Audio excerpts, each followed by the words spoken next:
మీరు ల్యాండ్ కొనాలి అనుకుంటున్నారా? అయితే ఈ వీడియో మీకోసమే. హెచ్ఎండిఏ మరియు డిటిసిపి లేఅవుట్ కి తేడా ఏంటి, ఏది కొంటే బెటర్, ఈ వీడియో ఎండ్ లో ఏ లేఅవుట్ లో రిస్క్ తక్కువ ఉంటుంది తెలుసుకుందాం. ఈ వీడియోని సేవ్ చేసుకోండి, మీరు ల్యాండ్ కొనేటప్పుడు యూజ్ అవుతుంది. నన్ను ఫాలో చేయడం మర్చిపోవద్దు. అసలు హెచ్ఎండిఏ అయినా డిటిసిపికి పెద్ద తేడా ఉండదు. హెచ్ఎండిఏ అనేది సిటీకి దగ్గరలో హైదరాబాద్ సిటీలో సరౌండింగ్స్ లో హెచ్ఎండిఏ అథారిటీస్ ద్వారా అప్రూవ్ చేసేది. అలానే డిటిసిపి అనేది out of Hyderabad all over Telangana DTCP authorities ద్వారా అప్రూవ్ చేసేది. ఇక్కడ అథారిటీస్ మారుతున్నాయి. రెండిటికి road standards, mortgage standards, rules almost same ఉంటాయి. జస్ట్ అథారిటీస్ మారుతాయి అంతే. ఇప్పుడు వెరీ ఇంపార్టెంట్ క్వశ్చన్, రిస్క్ ఎందులో తక్కువ ఉంటుంది? రిస్క్ అనేది రెండిట్లో సేమ్. లేఅవుట్ ఉన్నంత మాత్రాన రిస్క్ ఏమీ తగ్గదు.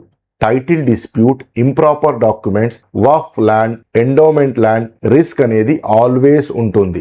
డెవలపర్ మోసం చేసి కూడా లేఅవుట్ పర్మిషన్ తీసుకోవచ్చు. కొనే ముందు ల్యాండ్ హిస్టరీ, మ్యూటేషన్స్ అన్ని మీరే వెరిఫై చేసుకోవాలి. బ్లైండ్ గా హెచ్ఎండిఏ డిటిసిపి అప్రూవ్డ్ లేఅవుట్ ఉంది కదా అని నమ్ముకుంటే కష్టమే.